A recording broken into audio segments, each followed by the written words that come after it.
నమస్కారం ADB news కు స్వాగతం నేను సుధీర్ ముందుగా హెడ్లైన్స్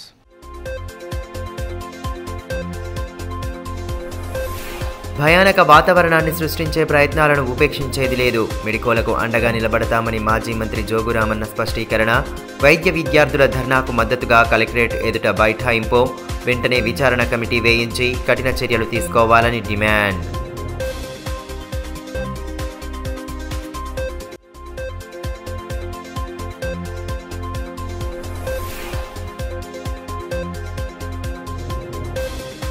జిల్లాలో తీవ్ర కలకలం రేపిన వైద్య విద్యార్థులపై దాడి ఘటన అర్ధరాత్రి మెడికోలపై దాడి చేసిన దుండగులు నిరసనలతో అట్టుడికిన రిమ్స్ కలెక్టరేట్ కార్యాలయ ప్రాంగణాలు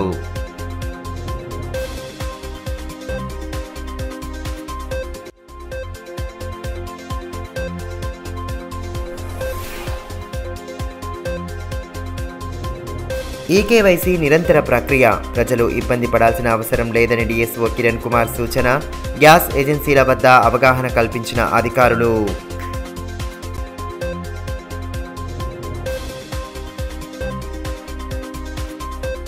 రిమ్స్ ఆసుపత్రిలోని బాయ్స్ హాస్టల్ ప్రాంగణంలో అర్ధరాత్రి జరిగిన దాడి ఘటన సంచలనం సృష్టించింది. ఆసుపత్రిలోనికి ఓ కారులో వచ్చిన కొందరు వ్యక్తులు విద్యార్థులపై దాడికి పాల్పడ్డారు. ఈ ఘటనలో పలువురు వైద్య విద్యార్థులు గాయాల పాలయ్యారు. దాడిని తీవ్రంగా ఖండిస్తూ గురువారం ఉదయం నుండే నిరసనలు చేపట్టి బాధ్యులపై కఠిన చర్యలు తీసుకోవాలని డిమాండ్ చేశారు. దాడి ఘటనలో ఓ అసిస్టెంట్ ప్రొఫెసర్ పాత్ర కూడా ఉండడం విస్మయానికి గురిచేస్తోంది. ఆదిలాబాద్ జిల్లా కేంద్రంలోని రిమ్స్ ఆసుపత్రిలో బుధవారం అర్ధరాత్రి వైద్య విద్యార్థులపై జరిగిన దాడి తీవ్ర కలకలం రేపింది. కారులో వచ్చిన కొందరు దుండగులు మెడికోలపై దాడికి పాల్పడడం రాష్ట్ర వ్యాప్తంగా సంచలనం సృష్టించింది. రిమ్స్లోని బాయ్స్ హాస్టల్ ప్రాంగణంలో జరిగిన ఈ ఘటనలో పలువురు వైద్య విద్యార్థులు గాయపడ్డారు. దాడికి పాల్పడిన వారిపై కఠిన చర్యలు తీసుకోవాలని డిమాండ్ చేస్తూ గురువారం ఉదయం నుండే పెద్ద ఎత్తున నిరసన చేపట్టారు. అయితే ఈ దాడి ఘటనలో ఓ అసిస్టెంట్ ప్రొఫెసర్ పాత్ర సైతం ఉండడం అందరినీ విస్మయానికి గురిచేస్తోంది. డైరెక్టర్ను ప్రశ్నించినందుకే తమపై దాడి చేయించారని వైద్య విద్యార్థులు ఆరోపిస్తుండగా దాడికి తనకు ఎటువంటి సంబంధం లేదని రిమ్స్ డైరెక్టర్ స్పష్టం చేస్తున్నారు. ఈ వ్యవహారమంతా రాష్ట్ర వ్యాప్తంగా చర్చనీయాంశంగా మారడంతో జిల్లా ఉన్నతాధికారులు ప్రత్యేక దృష్టి సారించారు. తక్షణమే విచారణ కమిటీ వేయించి ఘటనపై సమగ్ర నివేదిక సమర్పించాలని ఆదేశించారు. ఘటనలో బాధ్యులైన వారిని అదుపులోకి తీసుకుని విచారణ చేపడుతున్నారు. వైద్య విద్యార్థులు పోలీసులు తెలిపిన వివరాల ప్రకారం బుధవారం అర్ధరాత్రి బాయ్స్ హాస్టల్ ప్రాంగణంలోకి ఓ కారు, బుల్లెట్ వాహనంపై కొందరు వ్యక్తులు వచ్చి అక్కడే ఉన్న వైద్య విద్యార్థులపై దాడికి దిగారు. అందులో అసిస్టెంట్ ప్రొఫెసర్గా విధులు నిర్వహిస్తున్న డాక్టర్ క్రాంతి కుమార్ కూడా ఉన్నారని వైద్య విద్యార్థులు చెబుతున్నారు. డైరెక్టర్కు ఎందుకు ఎదురు వెళ్లారంటూ తమపై దాడి చేశారని విద్యార్థులు ఆవేదన వ్యక్తం చేశారు. ఇది గమనించిన మిగిలిన విద్యార్థులు ఒకేసారి అక్కడికి చేరుకోవడంతో దాడి చేసిన వ్యక్తులు వెళ్లిపోయారని, వారి వాహనానికి అడ్డుపడిన ఓ విద్యార్థిని ఈడ్చుకెళ్లారని చెబుతున్నారు. ఈ దృశ్యాలు సీసీ కెమెరాలో నిక్షిప్తమయ్యాయి. టైంలో డాక్టర్ క్రాంతి మాకు ఒక 2-3 మిస్డ్ కాల్ చేసిండు. మనకు తెలియదు ఎందుకు చేసిండు. రిటర్న్ వచ్చి హాస్టల్లో కార్ దిగగానే మా వెనకాల ఇంకో కార్లో ఇంకొక 2 బైక్స్లో ఇంకా డాక్టర్ క్రాంతి కొంతమంది రౌడీలను తీసుకొని వచ్చి మా పైన దాడి చేయడం స్టార్ట్ చేసిండు. ఎందుకు దాడి చేస్తుండ్రో అని మేము క్వశ్చన్ చేస్తే, నువ్వు డైరెక్టర్కి ఏమైనా ఎదురు తిరిగినావా, డైరెక్టర్ సార్ తోటి రివర్స్ మాట్లాడినావా, డైరెక్టర్ సార్కి ఫ్యాన్స్ వీళ్ళంతా, డైరెక్టర్ సార్ తోటి ఏమన్నా అంటే ఇట్లనే అవుతుంది అనేసి, అంటే రౌడీలను తీసుకొచ్చి క్యాంపస్లో కొట్టడం జరిగింది. అడ్డుకోబోయిన మా ఫ్రెండ్ ఒక అతన్ని పారిపోతున్నప్పుడు అడ్డుకోబోతుంటే అతని కార్తో పాటు అలా తీసుకెళ్ళిపోయిండ్రు. ఒక 100-150 స్పీడ్లో గేట్ దాకా తీసుకెళ్ళిండ్రు. మా ఫ్రెండ్స్, మిగతా ఫ్రెండ్స్ ఇటు నుండి వెళ్ళి గేట్ క్లోజ్ చేయడం వల్ల అతను ప్రాణాపాయం తప్పింది. లేకపోతే మాత్రం అతనికి ఏదో ఒకటి జరిగి ఉండేది. ఇది అయితే మేము తీవ్రంగా ఖండిస్తున్నాము. ఎవరో రౌడీలను తీసుకొచ్చి క్యాంపస్ లోపల ఉన్న డాక్టర్స్ని కొట్టడం ఇదైతే కరెక్ట్ కాదు. డైరెక్టర్ని క్వశ్చన్ చేసే రైట్ కూడా డాక్టర్స్కి లేదా అనేసి నేను అడుగుతున్నాను. ఆ క్వశ్చన్ చేసింది డైరెక్టర్కి నచ్చలేదు. నువ్వు నన్నే క్వశ్చన్ చేస్తావా అనేసి డైరెక్టర్ దాని మీద కోపపడి ఆయన డాక్టర్ క్రాంతి ఆయన డైరెక్టర్ రిలేటివ్ డాక్టర్ క్రాంతికి చెప్పి గుండాలను పంపించి నన్ను కొట్టించిండు. విషయం తెలుసుకున్న పోలీసులు, ఉన్నతాధికారులు హుటాహుటిన పోలీసు బలగాలను రంగంలోకి దించారు. ఘటనా స్థలం వద్ద పటిష్ట బందోబస్తు ఏర్పాటు చేసి విద్యార్థులకు న్యాయం జరిగేలా చూస్తామని నచ్చజెప్పే ప్రయత్నాలు చేశారు. గురువారం ఉదయం నుండే మెడికోలు ఆందోళన బాట పట్టారు. తమపై దాడి చేసిన వారిని కఠినంగా శిక్షించాలని డిమాండ్ చేస్తూ నిరసన నినాదాలతో హోరెత్తించారు. విధులు బహిష్కరించి ఆందోళన వ్యక్తం చేశారు. కాగా దాడికి పాల్పడిన వ్యక్తులపై బాధితులు ఫిర్యాదు మేరకు కేసు నమోదు చేశారు. డాక్టర్ క్రాంతి కుమార్, వసీం, శివతో పాటు మరో 2 గుర్తు తెలియని వ్యక్తులపై కేసు నమోదు చేయగా వీరిని అదుపులోకి తీసుకుని విచారణ కొనసాగిస్తున్నారు. గత రాత్రి 11 గంటల 20 సమయంలో రిమ్స్లోకి కవిరాజు అనే వ్యక్తి ఫిర్యాదు మేరకు నిన్న హాస్టల్ ఎవరైతే ఎంబీబీఎస్ స్టూడెంట్స్ ఉన్నారో వాళ్ళ హాస్టల్లోనికి అక్రమంగా ప్రవేశించి ఫిర్యాదుదారిని ఎవరైతే కవిరాజు అదేవిధంగా స్టూడెంట్స్ ఎవరైతే డాక్టర్ క్రాంతి సహాయంతో శాంతి మరియు అదేవిధంగా ఆదిలాబాద్ సంజయనగర్ చెందిన శివ మరియు వసీంతో పాటుగా మరో 2 వ్యక్తులు అక్రమంగా ప్రవేశించి వాళ్ళను కొట్టిన కారణంగా వాళ్ళపైన రెస్పాన్స్ కింద మరియు అదేవిధంగా అటెంప్ట్ టు మర్డర్ కింద కేసు రిజిస్టర్ చేయడం జరిగింది. ఇమ్మీడియట్లీ మేము సీన్కి రీచ్ అయ్యి అదేవిధంగా దాంట్లో ఉన్నటువంటి వసీంని, క్రాంతి గారిని, అదేవిధంగా మరో వ్యక్తిని ఎవరైతే ఇంజూరీ అయినా అతన్ని హాస్పిటల్ షిఫ్ట్ చేయడం జరిగింది. 3 మా యొక్క కస్టడీలో ఉన్నారు. ఈ కేసుపై అసలు రిమ్స్ డైరెక్టర్కు మరియు విద్యార్థుల మధ్యలో గల కారణం ఏంటనే తెలుసుకొని దర్యాప్తు చేసి చట్టపరమైన చర్యలు తీసుకోవడం. వైద్య విద్యార్థులపై జరిగిన దాడిని తీవ్రంగా ఖండిస్తున్నామని, తక్షణమే బాధిత విద్యార్థులకు న్యాయం చేసి దాడికి పాల్పడిన వారిపై కఠిన చర్యలు తీసుకోవాలని మాజీ మంత్రి జోగురామన్న డిమాండ్ చేశారు. దాడి ఘటనను నిరసిస్తూ గురువారం వైద్య విద్యార్థులు చేపట్టిన ధర్నాకు ఆయన మద్దతు తెలిపి విద్యార్థులకు ధైర్యం చెప్పారు. మెడికోలకు అన్ని విధాలా అండగా నిలుస్తామని, భయానక వాతావరణాన్ని సృష్టించే ప్రయత్నాలకు అడ్డుకట్ట వేయాలని స్పష్టం చేశారు. మెడికోలపై దాడులు జరిగితే నిరుపేద ప్రజలకు వైద్య చికిత్సలు అందించడం కష్టతరమవుతుందని, భయభ్రాంతుల మధ్య విధులు నిర్వహించే దుస్థితిని కల్పించవద్దని మాజీ మంత్రి బీఆర్ఎస్ పార్టీ జిల్లా అధ్యక్షులు జోగురామన్న అన్నారు. రిమ్స్లో జరిగిన దాడిని ఖండిస్తూ వైద్య విద్యార్థులు గురువారం కలెక్టరేట్ ఎదుట ఆందోళన చేపట్టారు. తమకు న్యాయం చేయాలని డిమాండ్ చేస్తూ పెద్దపెట్టున నిరసన నినాదాలతో హోరెత్తించారు. మాజీ మంత్రి జోగురామన్న వారికి మద్దతు పలికి ధర్నాలో బైఠాయించారు. బాధిత విద్యార్థులను దాడికి సంబంధించిన వివరాలు అడిగి తెలుసుకుని వారికి ధైర్యం కల్పించారు. కళాశాలలోకి వాహనంలో చొరబడి దాడికి పాల్పడడం అమానుషమని, వెంటనే ఉన్నతాధికారులు స్పందించి బాధ్యులపై కఠిన చర్యలు తీసుకోవాలని డిమాండ్ చేశారు. జిల్లా కలెక్టర్ రాహుల్ రాజ్కు ఫోన్ చేసి పరిస్థితిని వివరించి విద్యార్థులకు న్యాయం చేయాలని కోరారు.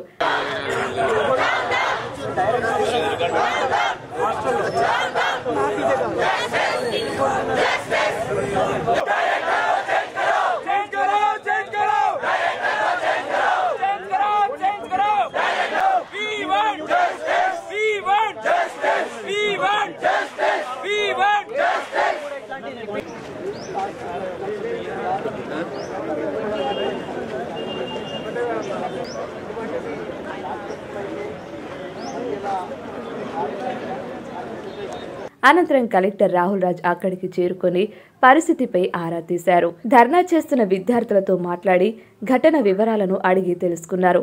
బాధితులకు న్యాయం చేస్తామని, దాడికి పాల్పడ్డ వారిపై కఠిన చర్యలు తీసుకుంటామని స్పష్టమైన హామీ ఇచ్చారు. దీంతో విద్యార్థులు ఆందోళనను విరమించారు. Municipal chairman Jogu Premender, BRS పట్టణ అధ్యక్షులు Alal Ajay, municipal floor leader Bandari Satish, Sajiduddin, Mettu Prahlad, Yunus Akbani, Venugopal Yadav తదితరులు పాల్గొన్నారు.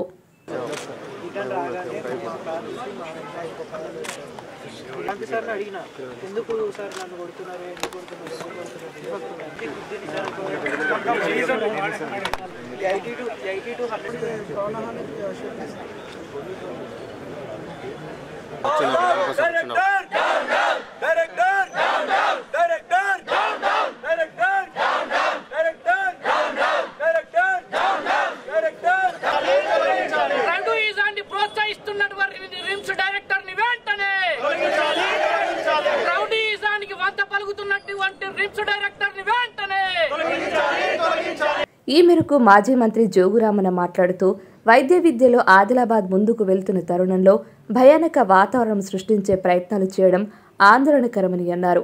అగాంతకులను వెంటనే గుర్తించి శిక్షించాలని డిమాండ్ చేశారు. దాడి చేసిన వారికి మద్దతుగా నిలిచిన వ్యక్తులను సైతం గుర్తించాలని అన్నారు. విద్యార్థులు భయభ్రాంతులకు గురి కావద్దని, వారికి అండగా నిలుస్తామని హామీ ఇచ్చారు. ఘటనపై కమిటీ ఏర్పాటు చేసి సమగ్ర విచారణ జరిపించాలని డిమాండ్ చేశారు. రిమ్స్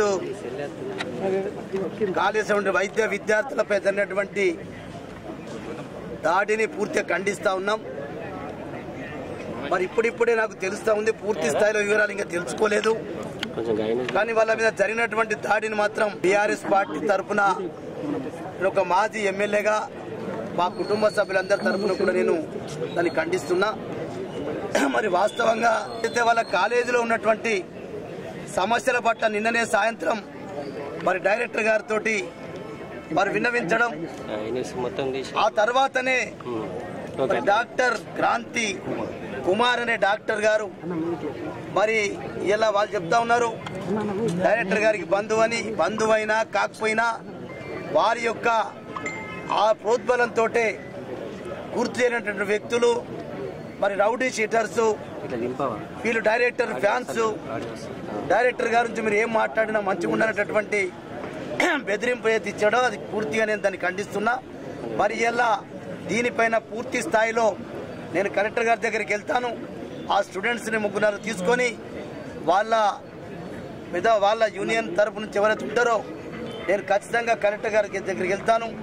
దీనిపైన మీరు ఏమి విచారణ జరిపిస్తారు, ఎట్లా జరిపిస్తారు, దీంట్లో ఎవరి హస్తం ఉంది, ఎవరి ప్రమేయం ఉంది, వాళ్ళు ఏం డిమాండ్ చేస్తూ ఉన్నారు, రిమ్స్ డైరెక్టర్ కానీ మరి డాక్టర్ క్రాంతి కుమార్ కానీ మరి ఇద్దరిపైన చర్య తీసుకోవాలని చెప్తా ఉన్నారు. ఖచ్చితంగా ఫస్ట్ చర్య తీసుకోకంటే ముందు మీరు విచారణ ఒక కమిటీ వేయండి. తొందరలోనే ఇప్పుడు కలెక్టర్ గారు కూడా స్పందించి కమిటీ వేసి విచారణ జరిపించి నిజంగా వ్యక్తుల బాధ్యత గల వ్యక్తులు ఉన్నారు కాబట్టి వాళ్ళు బాధ్యులైతే వాళ్ళ ఏదైతే విద్యార్థులు వైద్య విద్యార్థులు డిమాండ్ చేస్తూ ఉన్నారో దానికి పూర్తిగా నేను కూడా సపోర్ట్ చేస్తూ ఉన్నా. అటువంటి వ్యక్తులు నిజంగా వాళ్ళ హస్తం ఉంటే వాళ్ళ మీద చర్య జరగవలసిందే, వాళ్ళ డిమాండ్స్ని ఒప్పుకోవాల్సిందని చెప్పి కూడా నేను కూడా కలెక్టర్ గారు చెప్పడం జరుగుతుంది. అందుకొరగా ఇద్దరు వ్యక్తులు కూడా అవుట్స్కట్స్ వచ్చిండ్రు, వాళ్ళు కూడా ఇలా నేను ఇప్పుడు నా మిత్రుడు చెప్తా ఉన్నాడు, నిజంగా అది నార్త్ ఇండియాలో ఈ రకంగా అంటే చంపేయడానికి కారు బ్యానెట్ మీద కూర్చోబెట్టినా మరి దానికి గేటు కొట్టించి చంపే ప్రయత్నం చేసిందంటే నిజంగా మరి ఆ వాసిం కానీ ఆ శివ కానీ వాళ్ళు ఎవరైనా కావచ్చు, ఆ వ్యక్తులు ఎవరో నాకు ప్రత్యక్షంగానైతే వాళ్ళు పరిచయం లేరు. మరి వాళ్ళు ఎవరు, వాళ్ళు ఏ పార్టీకి సంబంధించిన వ్యక్తులు, ఏ నాయకుని దగ్గర ఉంటారు, అది కూడా నేను కలెక్టర్గా చెప్తాం. ఇది కరెక్ట్ కాదు. ఇలా పేద ప్రజలు నష్టపోతారు, వీళ్ళు ఎక్కడో పోయి పని చేసుకుంటారు. కానీ ఇలా మరి ఆదిలాబాద్లో మారుమూల ఆదిలాబాద్ ఆదివాసుల జిల్లా అని చెప్తాం, పేదల జిల్లా అని చెప్తాం. ఇలా ఇటువంటి జిల్లాలో ఏదైతే వైద్యులు సర్వీస్ చేస్తూ ఉన్నారో, వైద్య విద్యార్థులు సర్వీస్ చేస్తూ ఉన్నారో, రేపు తెల్లారి ఇది ప్రజలకు అన్యాయం జరుగుతుంది. అందుకొరకే దీనికి అందరూ కూడా ఇది ఏ పార్టీకి సంబంధించిన విషయం కాదు, ఇది మన ఆదిలాబాద్ జిల్లా రిమ్స్ హాస్పిటల్ సంబంధించిన విషయం. దీంట్లో రాజకీయాలకు పోకుండా రాజకీయాలకు అతీతంగా ఇది ఏ వ్యక్తిని బాధ్యుడవుతాడో వారిపైన చర్య జరుగుతూనే రేపు వీళ్ళు ఇక్కడ పనిచేయడానికి సిద్ధంగా ఉంటారు. రేపు పేద ప్రజలకు వైద్యం అందడానికి అవకాశం ఉంటుంది. కాబట్టి దయచేసి ఇప్పటికైనా రిమ్స్ డైరెక్టర్ అయినా జిల్లా కలెక్టర్తో మాట్లాడి దీనిపైన పూర్తి తగు చర్యలు జరిగేంత వరకు జోగు రామన్న ఖచ్చితంగా వారికి మద్దతు ఉంటుంది. వైద్య విద్యార్థులపై దాడికి పాల్పడ్డ ఘటనలో డాక్టర్ క్రాంతి కుమార్ను టర్మినేట్ చేస్తున్నట్లు రిమ్స్ డైరెక్టర్ జయసింగ్ రాథోడ్ వెల్లడించారు. ఇటువంటి ఘటనలు ఎట్టి పరిస్థితుల్లో ఉపేక్షించేది లేదన్న ఆయన ఆసుపత్రి ప్రాంగణంలో మరింత సెక్యూరిటీని పెంచుతామని వెల్లడించారు. రిమ్స్లోని వైద్య విద్యార్థులపై జరిగిన దాడికి తనకు ఎటువంటి సంబంధం లేదని, దాడికి పాల్పడ్డ వారిలో ఉన్న డాక్టర్ క్రాంతి కుమార్ను టర్మినేట్ చేస్తున్నామని రిమ్స్ డైరెక్టర్ జయసింగ్ రాథోడ్ తెలిపారు. ఘటనపై సమగ్ర విచారణకు కమిటీ వేస్తున్నట్లు పేర్కొన్నారు. తన ఛాంబర్లో గురువారం ఏర్పాటు చేసిన మీడియా సమావేశంలో ఆయన పాల్గొని దాడి ఘటన దురదృష్టకరమని అన్నారు. దాడి చేసిన వారిలో assistant professor doctor Kranthi Kumar కూడా ఉన్నారని, ఆయనను వెంటనే విధుల నుండి టర్మినేట్ చేస్తున్నట్లు ప్రకటించారు. అదేవిధంగా ఘటనపై విచారణ చేపట్టడానికి కమిటీ వేసినట్లు తెలిపారు. విద్యార్థుల ఆరోపణలపై స్పందించిన ఆయన దాడికి తనకు ఎటువంటి సంబంధం లేదని స్పష్టం చేశారు. ఇటువంటి ఘటనలు పునరావృతం కాకుండా సెక్యూరిటీని పెంచుతామని పేర్కొన్నారు. ముందు నుండి విద్యార్థులపై ప్రత్యేక దృష్టి సారించి వారికి అన్ని విధాల పూర్తి సహకారం అందిస్తున్నామని చెప్పారు. మెడికోలకు ఎటువంటి ఇబ్బంది కలగకుండా చూస్తామని వివరించారు. ఎవరైతే అవసరం వచ్చి మెడికల్స్లో అవసరం లేని వాళ్ళు ఏదైతే కొట్టారో అది నా తీవ్రంగా ఖండిస్తున్నాం. ఎవరైతే వాళ్ళు ఇన్వాల్వ్ అయ్యారో వాళ్ళు ఎవరో డాక్టర్ ఇన్వాల్వ్ అని అది టర్మినేట్ చేసిన, అదేవిధంగా ట్రీట్మెంట్ కమిటీ ఎంక్వైరీ కమిటీ పెట్టేసిన, చట్టం తనను చేసుకుంటే ఎవరు ఉపేక్షించలేదు. ఇటువంటి ఎవరు అవసరాలు మేము ఉపేక్షించాము. ఇదేవిధంగా ఫ్యూచర్లో రిమ్స్ హాస్పిటల్ ఎవరు అవసరం రాకుండా సెక్యూరిటీ పెంచుతున్నాం. ఇటువంటి ఇన్సిడెంట్ జరగకుండా మేము కాపాడుతున్నాం. చాలా బాధాకరం. ఇటువంటి ఇన్సిడెంట్ ఫ్యూచర్ కాకుండా అన్ని రకాల మేము తీసుకుంటాం. అదేవిధంగా enquiry committee 12 member committee 10 member committee enquiry పెట్టేసిన అది పూర్వ తర్వాత మళ్ళీ వాళ్ళు ఏదైతే ఇస్తారో రిజల్ట్ దాన్ని కూడా సరే ఉంటుంది. 11 11 o'clock కాలేజ్ చేయడం అవసరం వచ్చారంటే నేను ఇమీడియట్ ఫోన్ చేశాను. ఫోన్ చేయగల ఇష్యూ అంతా నేను 11 o'clock వచ్చా. 11 o'clock వచ్చి కూడా నేను చెప్పా పిల్లలందరికీ మీరు ఎవరు టెన్షన్ పడలేదు కదా, ఆయన వ్యక్తి మార్నింగ్ వచ్చి కూడా మాట్లాడదని చెప్పాను. నేను వాళ్ళు మాటలు ఎక్స్ప్లెయిన్ చేసిపోయా. ఇది పరిస్థితి జరిగింది. గొడవలు గొడవలు అనేది అసలు ఆ సంబంధం లేదు నాకు. అది వాళ్ళు ఎందుకు వచ్చారో అవసరం అర్థం కావట్లేదు. అందుకని తీవ్ర కండిషన్ కాబట్టి ఈ కేవైసీ నిరంతర ప్రక్రియ అని కేవలం ఉజ్వల పథకం లబ్ధిదారులు మాత్రమే ఈ నెల 31వ తేదీలోపు ఈ ప్రక్రియను పూర్తి చేసుకోవాలని డిఎస్ఓ కిరణ్ కుమార్ సూచించారు.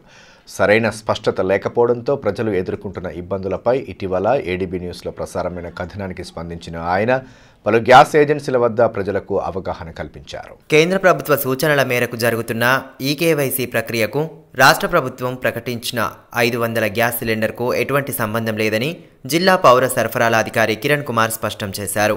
సరైన అవగాహన లేక గ్యాస్ ఏజెన్సీల ఎదుట జనాలు క్యూ కడుతున్న నేపథ్యంలో ప్రజలు పడుతున్న ఇబ్బందులపై ఇటీవల ఏడీబీ న్యూస్లో ప్రసారమైన కథనానికి ఆయన స్పందించారు. పట్టణంలోని పలు గ్యాస్ ఏజెన్సీ కేంద్రాల వద్ద ప్రజలకు అవగాహన కల్పించారు. కేవలం ఉజ్వల పథకం లబ్ధిదారులు మాత్రమే ఈ నెల 31వ తేదీలోపు ఈకేవైసీ చేయించుకోవాలని, మిగిలిన వారికి ఇంకా సమయం ఉందని సూచించారు. ఏజెన్సీల చుట్టూ తిరిగి సమయాన్ని వృధా చేసుకోవద్దని, త్వరలో డెలివరీ బాయ్స్ ద్వారానే ఈకేవైసీ జరిగేలా చర్యలు తీసుకోనున్నట్లు వివరించారు. దీంతో అక్కడ వేచి చూస్తున్న జనాలు తిరిగి ఇళ్లకు వెళ్లిపోయారు. ఈకేవైసీకి ఎటువంటి నిర్దేశిత గడువు లేదని స్పష్టం చేసిన డిఎస్ఓ కిరణ్ కుమార్ తప్పుడు ప్రచారం వల్లనే ప్రజలు ఇబ్బంది పడాల్సి వస్తోందని పేర్కొన్నారు. గత ప్రభుత్వం ప్రకటించిన 500K గ్యాస్ సిలిండర్ పథకానికి ఈకేవైసీకి ఎటువంటి సంబంధం లేదని స్పష్టం చేశారు. ఉజ్వల పథకం లబ్ధిదారులు మాత్రమే ఈ నెల 31వ తేదీలోపు ఈ ప్రక్రియను పూర్తి చేసుకోవాలని, మిగిలిన వారు ఎటువంటి ఆందోళన చెందాల్సిన అవసరం లేదని సూచించారు. ప్రజలకు ఎటువంటి సమస్య తలెత్తకుండా ఇంటి వద్దనే ఈకేవైసీ పూర్తవుతుందని వివరించారు. ఆదిలాబాద్ జిల్లాలోని వివిధ ఏజెన్సీస్ ఎల్పీజీ ఏజెన్సీస్లను విజిట్ చేయడం జరిగింది. అక్కడ చూస్తుంటే ఈకేవైసీ కోసం చాలా మంది బారులు తీరడం జరిగింది. అందరికి కూడా ఒక అవేర్నెస్ క్రియేట్ చేయడం జరిగింది. ఇది ప్రస్తుతం మనకు 31st డిసెంబర్ వరకు ఓన్లీ ఉజ్వల గ్యాస్ కనెక్షన్స్ కు మాత్రమే ఈకేవైసీ తీసుకోమని ఆయిల్ కంపెనీస్ చెప్పినది. ఒక బోగస్ ఇన్ఫర్మేషన్ సర్క్యులేట్ కావడం వల్ల ఇది గ్యారంటీకి 500 రూపీస్ పర్ సిలిండర్ అనేది ఒకటి క్రియేట్ అయింది, బోగస్ మెసేజ్. ఆ బోగస్ మెసేజ్ కు దీనికి ఎలాంటి సంబంధం లేదు. ఈకేవైసీ అనేది నిరంతర ప్రక్రియ. ఈ మిగతా కస్టమర్స్, జనరల్ కస్టమర్స్ కానీ దీపం కస్టమర్స్ ఎవరైతే ఉన్నారో వారు నిరంతర ప్రక్రియ కాబట్టి వాళ్ళు ఏజెన్సీకి వచ్చి చేసుకోవాల్సిన పని లేదు. వాళ్ళకి ఎప్పుడైతే ఎల్పీజీ రిఫిల్ ఇంటికి వచ్చి డెలివరీ చేస్తారో, డెలివరీ చేసినప్పుడు కూడా వాళ్ళు ఈకేవైసీ అనేది ఇవ్వవచ్చును. దీనికి ఒక టైం లిమిట్ అనేది లేదు. ఓన్లీ ఉజ్వల గ్యాస్ కనెక్షన్స్ మాత్రమే ఈ మంత్ ఎండింగ్ వరకు చేసుకోండి. మిగతా వాళ్ళు తొందరపడి బారులలో నిలబడి లైన్లలో నిలబడి టైం వేస్ట్ చేసుకోవద్దని మనవి. పట్టణంలోని ప్రభుత్వ ఆర్ట్స్ అండ్ కామర్స్ డిగ్రీ కళాశాలలో గురువారం రక్తదాన శిబిరాన్ని ఏర్పాటు చేశారు. హెచ్డిఎఫ్సి బ్యాంక్ ఆధ్వర్యంలో ఏర్పాటు చేసిన ఈ శిబిరంలో భాగంగా పలువురు విద్యార్థులు, అధ్యాపకులు స్వచ్ఛందంగా రక్తదానం చేసి సేవా దృక్పథాన్ని చాటుకున్నారు. అపోహలు వీడి ప్రతి ఒక్కరూ రక్తదానానికి ముందుకు రావాలని, తద్వారా ఆపదలో ఉన్న వారి ప్రాణాలు కాపాడవచ్చని ప్రభుత్వ ఆర్ట్స్ అండ్ కామర్స్ డిగ్రీ కళాశాల ప్రిన్సిపల్ అనిత సూచించారు. గురువారం హెచ్డిఎఫ్సి బ్యాంక్ ఆధ్వర్యంలో కళాశాలలో రక్తదాన శిబిరాన్ని ఏర్పాటు చేశారు.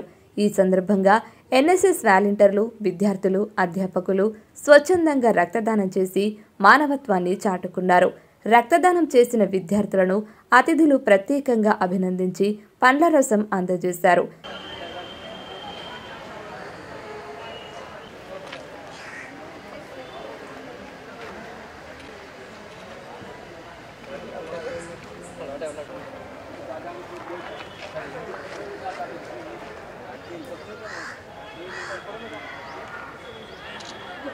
ఈ మేరకు ప్రిన్సిపల్ అనిత మాట్లాడుతూ రక్తదానంపై ఉన్న అపోహలు వీడాలని అన్నారు.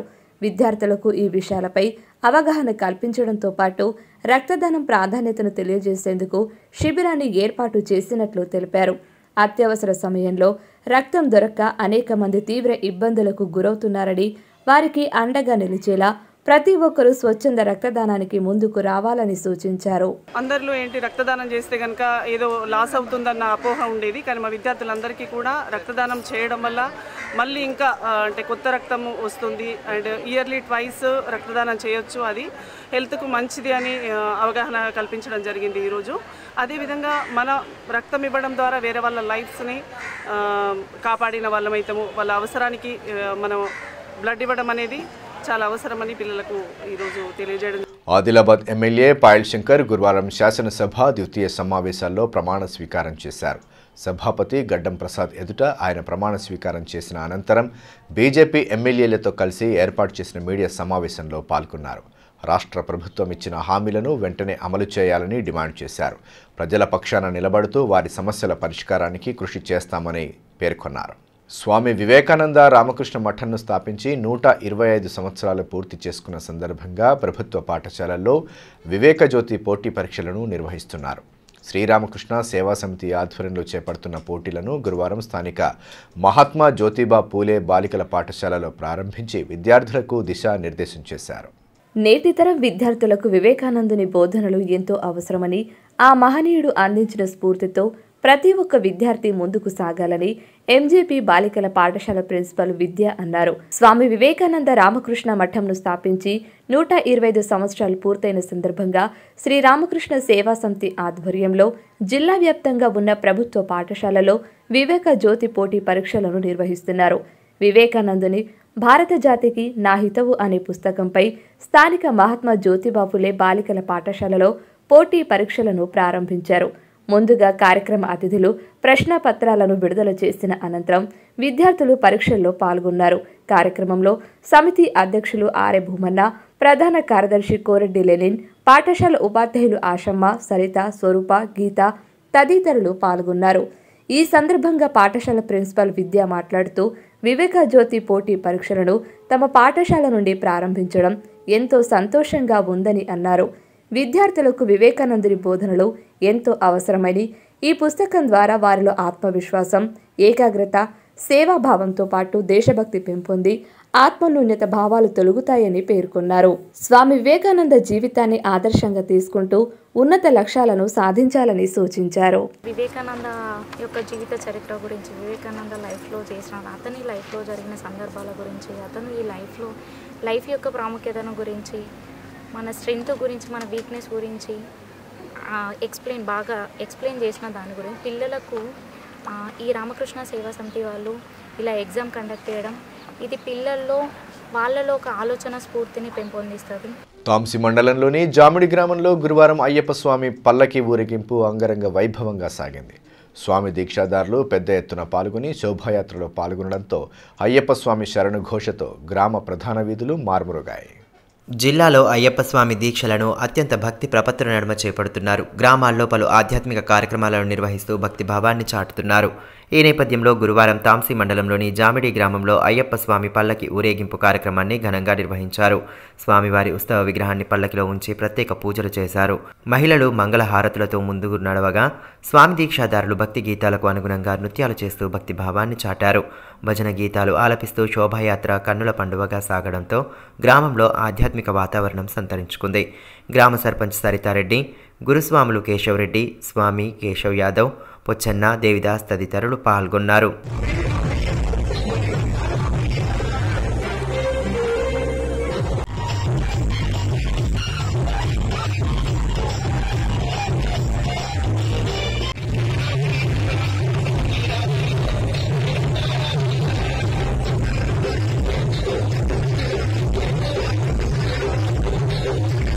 గత ఏడాది మాదిరిగా పత్తికి మంచి ధర లభిస్తుందన్న ఆశతో ఉన్న రైతులకు చివరికి నిరాశ ఎదురవుతోంది.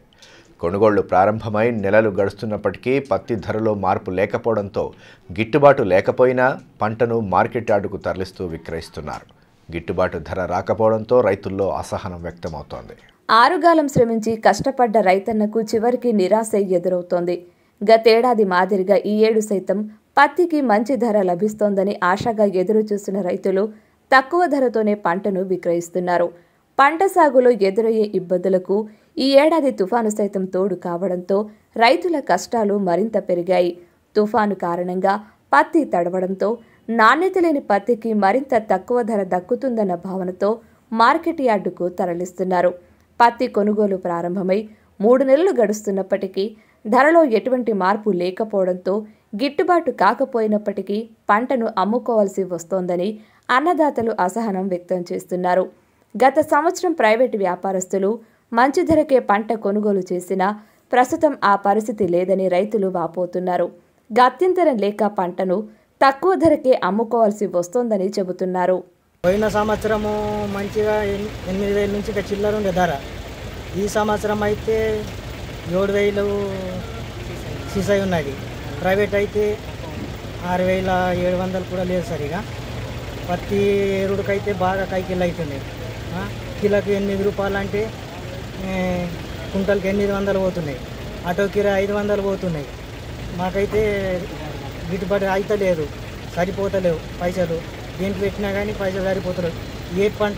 ఏ వస్తువు తీసుకున్నా కానీ మందువలు అయితే 2,000 రూపాయలు ఒక్కొక్క స్టాకీకి స్ప్రే చేసినాము. ధర ఎక్కువ ఉంటుందని మేము చేసినాము. కానీ చూడు మాకు బరోబరు నిండుతలేదు.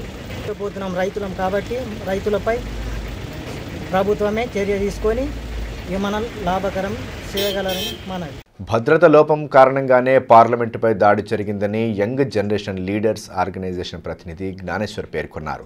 స్థానికంగా ఏర్పాటు చేసిన మీడియా సమావేశంలో ఆయన పాల్గొని దాడిని తీవ్రంగా ఖండించారు.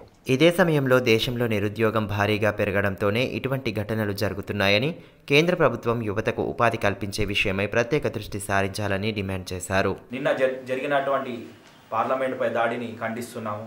ఇవాళ భారతదేశ పార్లమెంటు వేదికగా ఎన్నో చట్టాలు రూపొందిస్తారు. ఇవాళ అక్కడే భద్రత లోపం 350 మంది సిఆర్పిఎఫ్ సిబ్బందిని రిక్రూట్ చేయాల్సింది ఇవాళ నిరుద్యోగ సమస్యతోటి భారతదేశం అడుగుతుంటే ఇవాళ అదే భద్రతా సిబ్బంది 160 మందిని రిక్రూట్ చేసి మిగతా వాళ్ళని రిక్రూట్ చేయకుండా ఇవాళ భద్రత లోపం వల్ల ఇవాళ పార్లమెంట్పై దాడి జరిగింది. రాష్ట్ర సంత్ శ్రీ తుకుడోజీ మహారాజ్ 55వ పుణ్యతిథి మహోత్సవాన్ని ఈ నెల 17వ తేదీన ఘనంగా జరపనున్నట్లు నిర్వాహకులు తెలియజేశారు. రామ్నగర్లోని శ్రీరామ్ మందిర్లో వేడుకలను నిర్వహించనున్నామని భక్తులు పెద్ద ఎత్తున హాజరు కావాలని కోరారు. స్థానికంగా ఏర్పాటు చేసిన మీడియా సమావేశంలో పలువురు భక్త బృంద సభ్యులు పాల్గొని వివరాలను తెలియజేశారు. 55వ పుణ్యతిథి సందర్భంగా రామ్నగర్ రామ్ మందిర్లో 17/12/2023 ఆదివారం రోజున భవ్య కార్యక్రమం చేయబడుతుంది. అయితే ఈ కార్యక్రమానికి జ్ఞానేశ్వర్ కేసాయి మహారాజ్ దిగ్రస్ గారు వీళ్ళ గ్రామ గీత పైన కీర్తన కార్యక్రమం ఉంటుంది. బంగారిగూడలోని శ్రీ వెంకటేశ్వర స్వామి బ్రహ్మోత్సవాల్లో భాగంగా స్వామివారి పల్లకి శోభయాత్రను యాపలగూడ గ్రామంలో గురువారం ఘనంగా నిర్వహించారు. స్వామివారి ఉత్సవ విగ్రహాన్ని పల్లకిలో ఉంచి ఊరేగింపు చేపట్టగా గ్రామస్తులు ప్రత్యేక పూజలు చేశారు. భక్తులు భజన గీతాలను ఆలపిస్తూ ఉత్సాహంగా పాల్గొనడంతో ఆధ్యాత్మికత వెల్లివిరిసింది.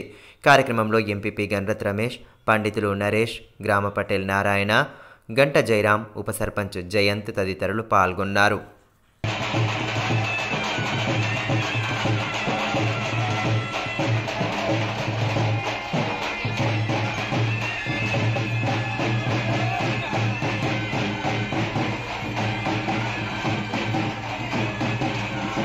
ఎస్సీ వర్గీకరణ బిల్లు ప్రవేశపెట్టి చట్టబద్ధత కల్పించాలని డిమాండ్ చేస్తూ ఈ నెల 20వ తేదీన ఢిల్లీలోని జంతర్ మందర్ వద్ద చేపట్టనున్న ధర్నాను విజయవంతం చేయాలని టీఎంఆర్పీఎస్ జిల్లా అధ్యక్షులు మల్యాల మనోజ్ పిలుపునిచ్చారు. స్థానిక ప్రెస్ క్లబ్లో ఏర్పాటు చేసిన మీడియా సమావేశంలో పలువురు నేతలతో కలిసి ఆయన పాల్గొని ధర్నా వివరాలను వెల్లడించారు. మా యొక్క ఎస్సీ ఏబీసీ వర్గీకరణ బిల్లును ఈ యొక్క నడుస్తున్న పార్లమెంట్ సమావేశంలోనే బిల్లు ప్రవేశపెట్టాలని డిమాండ్ చేస్తూ ఇదే నెల అనగా డిసెంబర్ 20వ తేదీన టీఎంఆర్పీఎస్ రాష్ట్ర కమిటీ పిలుపు మేరకు చెలో ఢిల్లీ కార్యక్రమాన్ని చేపట్టడం జరిగింది. వార్తలు ముగించే ముందు హెడ్లైన్స్ మరోసారి. భయానక వాతావరణాన్ని సృష్టించే ప్రయత్నాలను ఉపేక్షించేది లేదు. మెడికోలకు అండగా నిలబడతామని మాజీ మంత్రి జోగురామన్న స్పష్టీకరణ. వైద్య విద్యార్థుల ధర్నాకు మద్దతుగా కలెక్టరేట్ ఎదుట బైఠాయింపు. వెంటనే విచారణ కమిటీ వేయించి కఠిన చర్యలు తీసుకోవాలని డిమాండ్.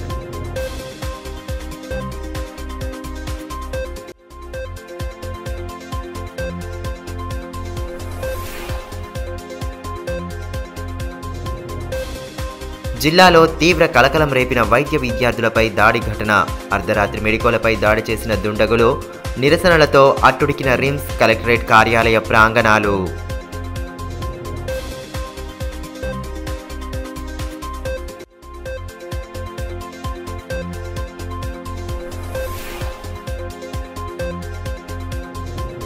ఈకేవైసీ నిరంతర ప్రక్రియ. ప్రజలు ఇబ్బంది పడాల్సిన అవసరం లేదని డిఎస్ఓ కిరణ్ కుమార్ సూచన. గ్యాస్ ఏజెన్సీల వద్ద అవగాహన కల్పించిన అధికారులు.